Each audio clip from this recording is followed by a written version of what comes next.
नमस्कार, मैं अंकित शर्मा और हॉकफिट न्यूज में आप सभी दर्शकों का स्वागत है। दोस्तों, उत्तर प्रदेश के मुख्यमंत्री सीएम योगी जमातियों पर लगातार ताबड़तोड़ कार्रवाई कर रहे हैं। ये जमाती भागने की पुरजोर कोशिश कर रहे हैं, लेकिन यूपी पुलिस लगातार इन जमातियों की धरपकड़ कर रही है। ये जमाती ना तो अपना इलाज करवाना चाहते हैं, ना ये क्वारंटीन होना चाहते हैं, ना ये आइसोलेट होना चाहते हैं। ये सिर्फ अपनी वजह से दूसरे लोगों की जान खतरे में डालने का काम कर रहे हैं। ऐसे में इस मामले पर अब एक बड़ा खुलासा सामने आया है। दरअसल आपको याद होगा, अभी हाल ही में प्रयागराज में यूपी पुलिस ने 30 से ज्यादा जमातियों की गिरफ्तारी की थी। इसमें कुछ विदेशी जमाती भी शामिल थे। लगभग 16 विदेशी जमातियों की गिरफ्तारी उस दौरान की थी और इसके साथ ही सबसे बड़े मास्टरमाइंड को भी यूपी पुलिस ने गिरफ्तार किया था और उस मास्टरमाइंड का नाम है मोहम्मद शाहिद। मोहम्मद शाहिद जो है इलाहाबाद यूनिवर्सिटी का प्रोफेसर है और इसकी भी गिरफ्तारी यूपी पुलिस ने कर ली है। लेकिन अब इस मामले में एक नया यू टर्न आ गया। दरअसल इस मामले में अब ओवैसी का भी हाथ सामने आया है। जी हाँ, ओवैसी पर भी एक बड़ा खुलासा सामने आ गया है। पूरी खबर और पूरा मामला मैं आपको विस्तार से बताऊंगा, लेकिन सबसे पहले मैं आपसे जानना चाहता हूं कि ये जो जितने भी जमाती है जो कि कोरोना वायरस का जहर पूरे भारत में फैलाने की साजिश रच रहे हैं, इन जमातियों पर आपके हिसाब से क्या कार्रवाई होनी चाहिए? क्या एक्शन ऐसे जमातियों के खिलाफ लिया जाना चाहिए? अपना जवाब, अपनी राय आप हमें कमेंट के माध्यम से जरूर बताएं। इसी के साथ पूरी खबर और पूरा मामला मैं आपको विस्तार से बताता हूं। दरअसल इन जमातियों को बचाने में अब ओवैसी का भी हाथ सामने आ गया है। दरअसल आपको बता दें कि इलाहाबाद यूनिवर्सिटी के प्रोफेसर मोहम्मद शाहिद और AIMIM के चीफ असद उद्दीन ओवैसी के बीच में करीबी रिश्ता है। खुफिया एजेंसियों ने बड़ी गंभीरता से इस मामले की जांच की और जांच के दौरान खुफिया एजेंसियों को यह जानकारी मिली है कि प्रोफेसर मोहम्मद शाहिद और ओवैसी के बीच में 2 महीने में लगभग 70 बार फोन पर वार्तालाप हुई है।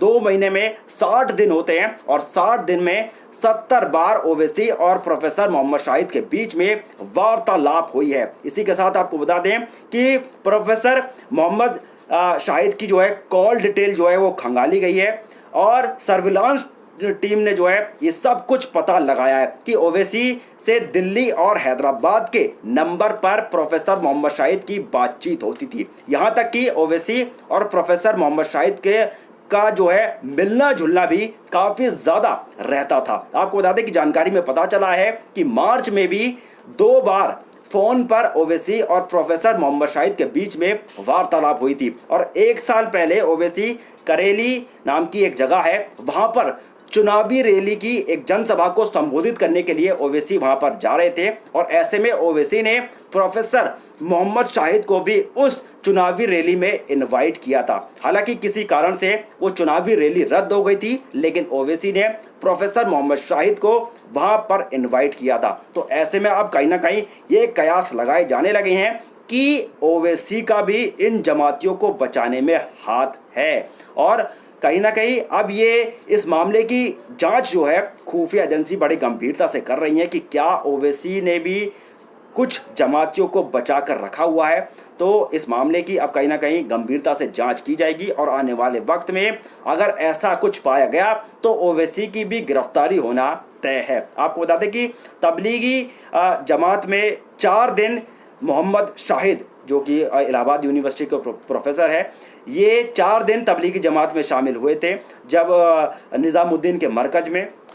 फिलहाल यूपी पुलिस ने जो है इसका पासपोर्ट जब्त कर लिया है और इसकी बैंक की अकाउंट डिटेल निकाली जा रही है कि इसे क्या कहीं से फंडिंग भी मिलती थी। तो ये सारी चीज़ें जो हैं एक खंगाली जा रही हैं। इसी के साथ महामारी का एक्ट प्रोफेसर मोहम्मद शाहिद पर लगा दिया गया है और अवैध तरीके से जिस तरीके से इसने चोरी छिपे इन जमातियों को बचाने की कोशिश की, तो वो उसके तहत भी, उस मामले के तहत पर भी इस प्रोफेसर पर कार्रवाई होगी। इसके साथ ही जो विदेशी जमाती पकड़े गए थे उन पर फॉरेनर एक्ट के तहत कार्रवाई की जाएगी।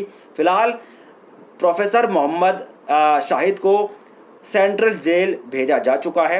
आपको बता दें कि उस दौरान इंडोनेशिया के 7 जमातियों को पकड़ा गया था और थाईलैंड के 9 जमातियों को। तो कुल मिलाकर 16 ऐसी विदेशी जमाती थे जो प्रयागराज में पकड़े गए थे। लेकिन अब इस मामले में एक बड़ा यू टर्न आ गया है। ओवैसी पर भी बड़ा खुलासा सामने आ गया, क्योंकि दोनों के बीच में ही बहुत करीबी रिश्ते हैं। तो ऐसे में अगर ओवैसी इस मामले में पकड़े गए तो सीएम योगी ओवैसी को कतई भी बख्शेंगे नहीं। तो दोस्तों, इस खबर को शेयर करें, हर भारतीय तक जरूर पहुंचाएं और देश हित चैनल हॉकफिट को सब्सक्राइब करें, बेल आइकन जरूर दबाएं, जिससे वक्त पर आपको हर ताज़ा खबर लगातार मिलती रहे। फिलहाल के लिए इतना ही। जय हिंद, जय भारत, नमस्कार।